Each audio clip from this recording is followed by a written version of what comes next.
नमस्कार, हमारे चैनल में आपका स्वागत है। मैं हूं रामचंद्र मौर्य। साथियों, 15 अगस्त 2022 को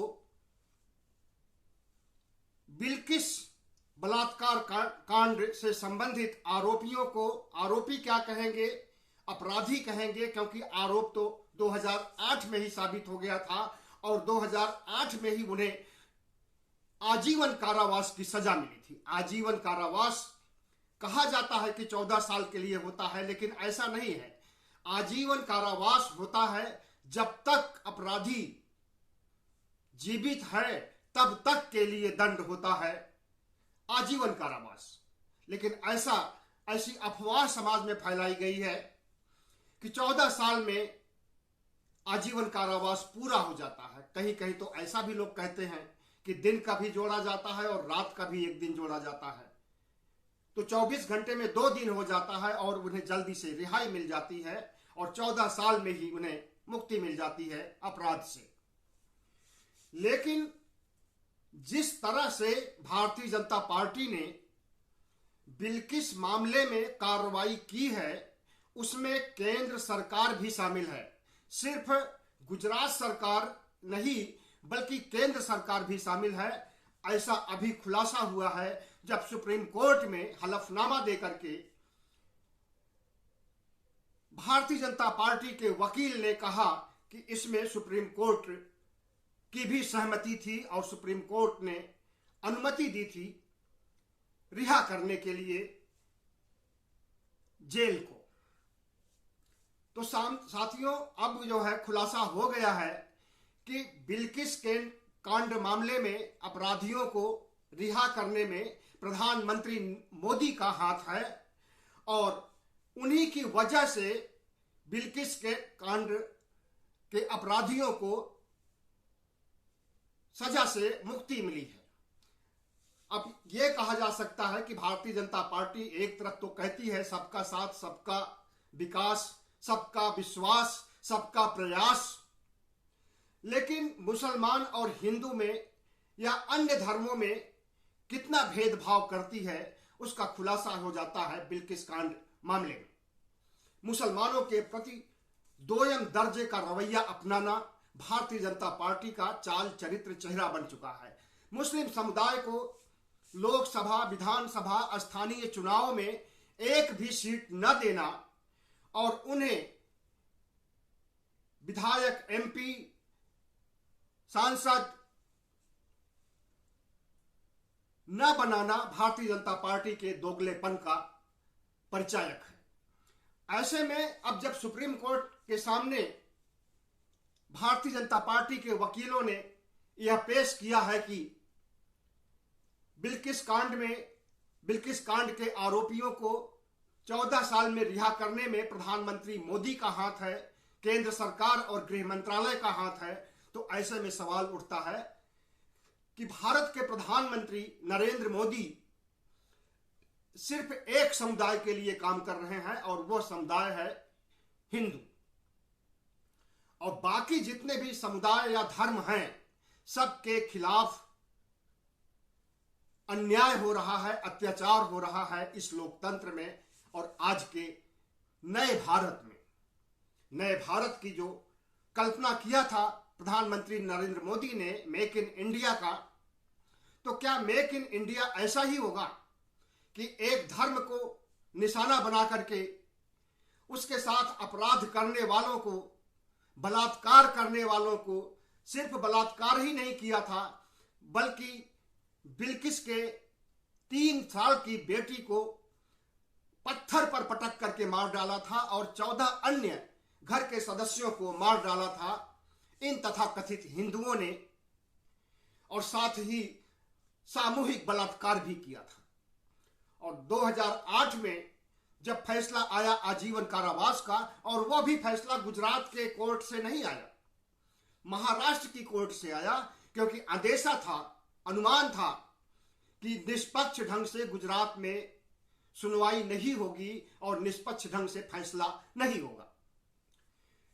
इसलिए महाराष्ट्र की कोर्ट में भेजा गया और महाराष्ट्र की हाई कोर्ट ने इन्हें आजीवन कारावास की सजा दी थी।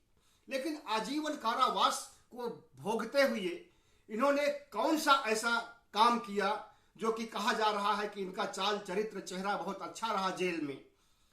अगर एक बलात्कारी का चाल चरित्र चेहरा अच्छा हो सकता है, अगर मौत की हत्या का आरोपी या मौत की हत्या का अपराधी का चाल चरित्र चेहरा अच्छा रहता है और इस आधार पर उन्हें छोड़ दिया जाता है, तो बाकी अपराधियों, बाकी बलात्कारियों का भी आत्मविश्वास कितना बढ़ेगा इसे सहज ही अनुमान लगाया जा सकता है।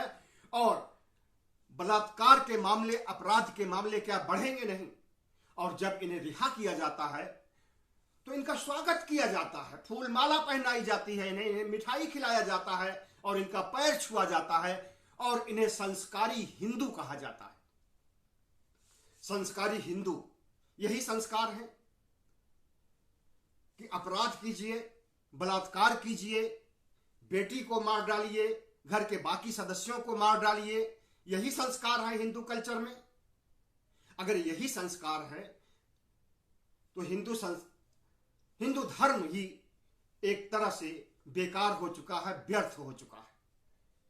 और आज के समय में हिंदुत्व को जिस तरह से महिमा मंडित किया जा रहा है, हिंदू धर्म को जिस तरह से महिमा मंडित किया जा रहा है, जिस तरह से प्रधानमंत्री नरेंद्र मोदी राम मंदिर का शिलान्यास करते हैं, नींव पूजा करते हैं, जिस तरह से प्रधानमंत्री काशी कॉरिडोर का उद्घाटन करते हैं और वहां पर अन्नपूर्णा देवी की प्राण प्रतिष्ठा करते हैं, तो क्या यह नहीं दर्शाता है कि भारतीय जनता पार्टी एक धर्म के साथ अन्याय कर रही है और दूसरे धर्म के उन्नयन का, दूसरे धर्म की प्रगति का रास्ता खोल रही है। प्रधानमंत्री नरेंद्र मोदी पूरे देश के प्रधानमंत्री हैं, सभी देशवासियों, सभी मतदाताओं के प्रधानमंत्री हैं और उन्हें अगर इस पद पर बैठाया गया है तो क्या यही करना चाहिए उन्हें?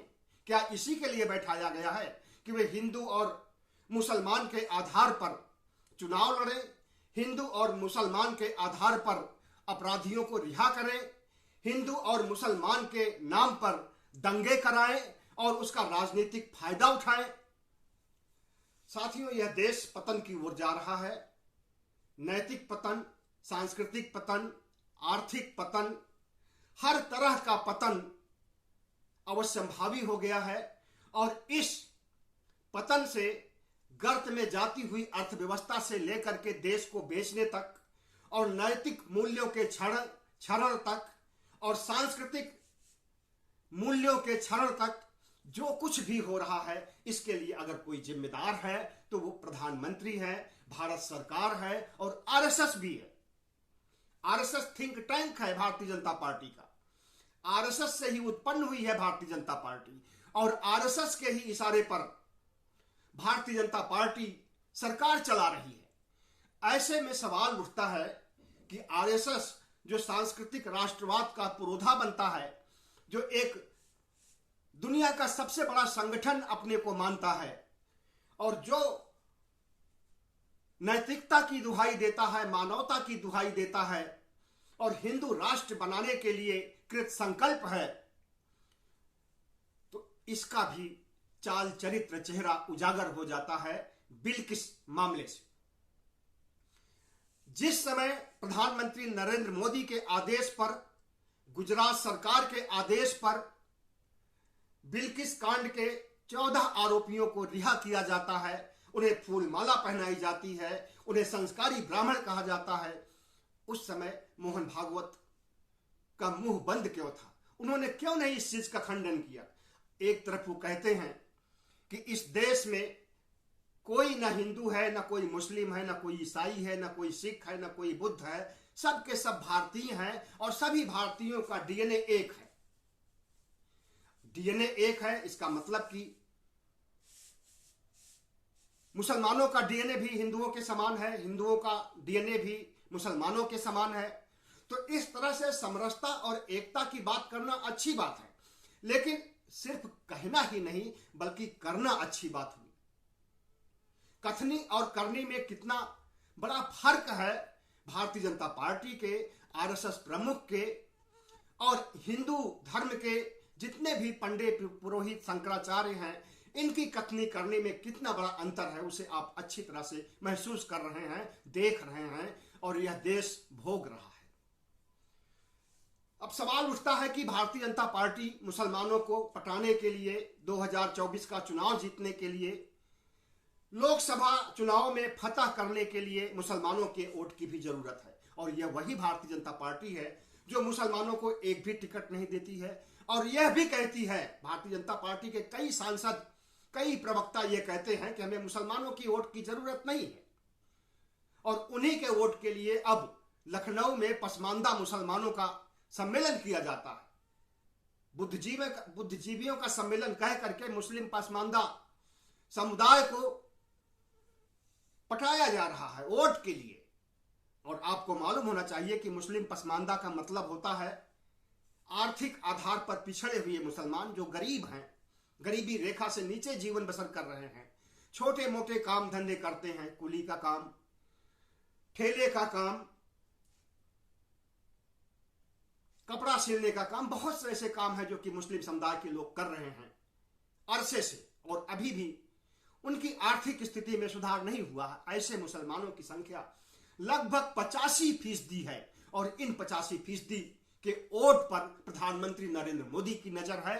और उन्होंने अपने हैदराबाद के सम्मेलन में कहा था कि पसमानदा मुसलमानों के साथ हमारे अच्छे संबंध होने चाहिए, और पसमानदा मुसलमानों को देश की मुख्य धारा में लाने के लिए हमें कोशिशें करनी चाहिए और उनका वोट हासिल करना चाहिए। और उसी संकल्प को कार्य रूप में अपनाने के लिए लखनऊ में अभी 2 दिन पहले पसमानदा मुसलमानों का सम्मेलन हुआ, और उत्तर प्रदेश के सभी जिलों में ऐसे सम्मेलन आयोजित किए जाएंगे। अल्पसंख्यक मोर्चा जो भारतीय जनता पार्टी का है, उत्तर प्रदेश बीजेपी का अल्पसंख्यक ब्रांच है या कहें शाखा है, जो भी कहें, उसके माध्यम से इस तरह से मुसलमानों का वोट हासिल करने की कवायद की जा रही है भारतीय जनता पार्टी की तरफ से। और दूसरी तरफ बिल्किस के केस से संबंधित अपराधियों को रिहा किया जा रहा है। मुसलमानों के नरसंहार की बात कही जा रही है धर्म संसद में। मुसलमानों को देश से भगाने के लिए, मुसलमानों को की नागरिकता खत्म करने के लिए CAA NRC जैसे कानून लाए जा रहे हैं, बल्कि लाए जा चुके हैं।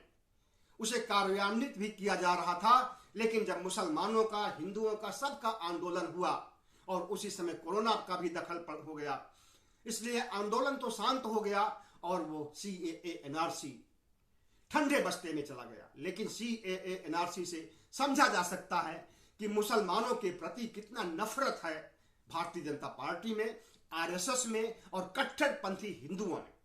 सभी हिंदुओं में नहीं है, जो भारतीय जनता पार्टी और संघ से जुड़े हुए कट्टर हिंदू हैं, उन्हीं के अंदर मुसलमानों के प्रति नफरत है। अधिकांश हिंदू आज भी धर्म के आधार पर कोई भेदभाव नहीं करते हैं, और भारतीय संस्कृति में साझा संस्कृति, चाहे मुसलमान हो, चाहे हिंदू हो, बौद्ध हैं, सिख हो, सब एक दूसरे का सहयोग कर रहे हैं और एक दूसरे के धर्म को मानते हैं और मानवता का आदर करते हैं। लेकिन भारतीय जनता पार्टी प्रजातंत्र के इस चुनावी राजनीति में जिस हद तक नीचे गिर गई है और गिरती जा रही है, उसे आप अच्छी तरह से देख रहे हैं।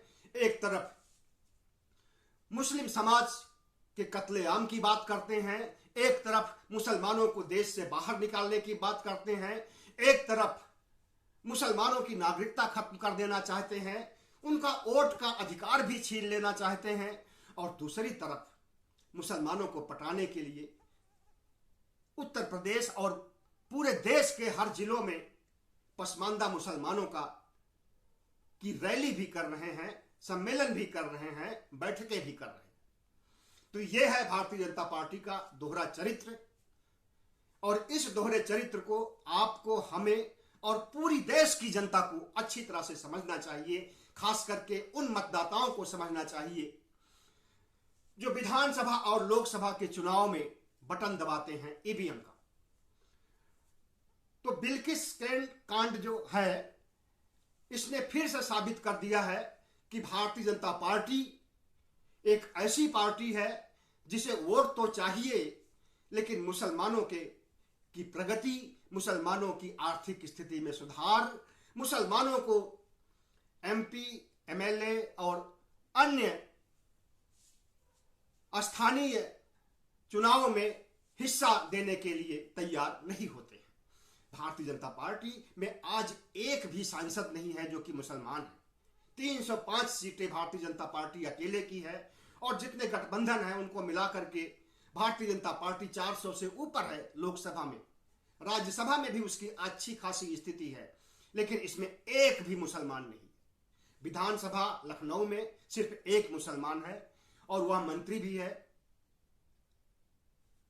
तो इस तरह से भारतीय जनता पार्टी मुसलमानों को एक तरफ वंचित रखना चाहती है और उनके अधिकार को छीनना चाहती है, उनके राजनीतिक अधिकार को, उनके मताधिकार के अधिकार को छीनना चाहती है, उनके घर पर बुलडोजर चलाना चाहती है और उन्हें इस देश से निकाल बाहर कर देना चाहती है। और दूसरी तरफ पसमानदा मुसलमानों को पटाया जाता है। मुसलमानों को समझना चाहिए भारतीय जनता पार्टी के चाल चरित्र चेहरे को, आरएसएस के चाल चरित्र चेहरे को। आरएसएस भी मुसलमानों के खिलाफ कहने के लिए नरम रवैया अपनाता है, लेकिन करने के लिए कट्टरपंथी बन जाता है। अगर योगी बुलडोजर चलाते हैं तो उसका समर्थन करता है और संघ के समर्थन से ही योगी मुख्यमंत्री बने हैं, पहली बार भी और दूसरी बार भी उत्तर प्रदेश में।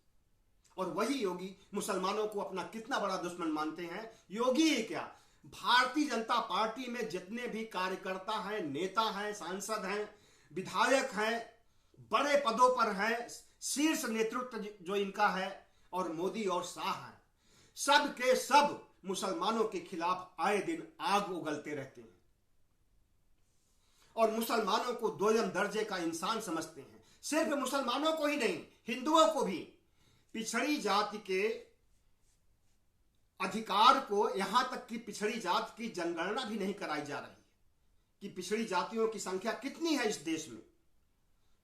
आज तक 1930 के बाद, अंग्रेजों के समय के बाद आज तक यह नहीं पता चल पाया है कि भारत में पिछड़ी जातियों, अति पिछड़ी जातियों की संख्या कितनी है और कितने ऐसे लोग हैं जो गरीबी रेखा के नीचे हैं। उनकी आर्थिक स्थिति का पैमाना नहीं समझा गया है और कितने लोग बीपीएल धारक हैं और कितने ऐसे हैं जिन्हें कि बीपीएल भी नहीं मिल सका है। इसकी कभी कोई जरूरत ही नहीं महसूस की गई है भारतीय जनता पार्टी के द्वारा भी और कांग्रेस के द्वारा भी। अगर कांग्रेस चाहती तो अपने समय में, अपने समय काल में, अपने शासन काल में पिछड़ी जातियों की गणना कर सकती थी, लेकिन नहीं किया। भारतीय जनता पार्टी और कांग्रेस में थोड़ा ही अंतर है कि भारतीय जनता पार्टी सांप्रदायिक है, ब्राह्मणवादी है, मनुवादी है और कांग्रेस भी ब्राह्मणवादी है, वो भी आरएसएस का समर्थन करती है। अंतर केवल इतना है कि इसका ब्राह्मणवाद छुपे स्तर पर है और भारतीय जनता पार्टी का ब्राह्मणवाद खुलेपन की सांस ले रहा है। बस यही अंतर है। बाकी जितनी भी पार्टियां हैं, चाहे वो समाजवादी पार्टी हो, बहुजन समाज पार्टी हो, जनता दल हो, जनता दल यूनाइटेड हो, राजग हो, जितनी भी पार्टियां हैं उत्तर से लेकर के दक्षिण तक विरोधी पार्टियां, यह भी मुसलमानों के मामले में आवाज नहीं उठाती हैं क्योंकि हिंदुओं का वोट खिसकने का डर है इन्हें। तो हम ये कहते हैं कि ये सियासी राजनीति ज्यादा जरूरी है या मानवता की रक्षा करना ज्यादा जरूरी है। इस देश के मुसलमानों को, इस देश के अल्पसंख्यकों को, इस देश के दलितों को, इस देश के पिछड़ों के साथ जितना भी अन्याय हो रहा है वो शासन प्रशासन मोदी सरकार कर रही है और इसका मुख्य समर्थन विपक्ष कर रहा है। ऐसे में क्या कहा जाए कि भारतीय जनता पार्टी ही एकमात्र जिम्मेदार है? नहीं, पूरा विपक्ष भी जिम्मेदार है और हमें आगाह करना चाहिए विपक्ष को भी और भारतीय जनता पार्टी को भी कि अपने रवैये में, अपने चाल चरित्र चेहरे में परिवर्तन लाएं और भारत की जनता को, देशवासियों को, मतदाताओं को विकास की ओर ले जाएं, विनाश की ओर नहीं। हिंदू मुस्लिम का जो ध्रुवीकरण होता है, जो सांप्रदायिक दंगे होते हैं, जो सामाजिक सौहार्द को, सांस्कृतिक सौहार्द को बिगाड़ने का काम किया जाता है, इस पर रोक लगनी चाहिए। और लोकतंत्र की हत्या की जा रही है। आप अच्छी तरह से देख रहे हैं कि लोकतंत्र में अब न तो व्यवस्थापिका ठीक ढंग से काम कर रही है, न न्यायपालिका, न कार्यपालिका और न मीडिया। सब के सब चारों स्तंभ भी ध्वस्त हो गए हैं। और जब चारों स्तंभ ध्वस्त हो गए हैं तो कैसा भारत, कैसा विकास, कैसा संविधान? सोचिएगा जरूर जो मैंने मुद्दे उठाए हैं। और इन भारतीय जनता पार्टी सहित तमाम विपक्षी पार्टियों को सबक सिखाने के लिए प्रयास कीजिएगा, कोशिश कीजिएगा, सोचिएगा जरूर। बहुत बहुत धन्यवाद। हमारे चैनल को सब्सक्राइब कीजिएगा, लाइक कीजिएगा और शेयर कीजिएगा। आप शेयर करेंगे तो ज़्यादातर लोगों के पास हमारा वीडियो पहुंचेगा और हमारी आवाज़ भी पहुंचेगी। बहुत बहुत धन्यवाद।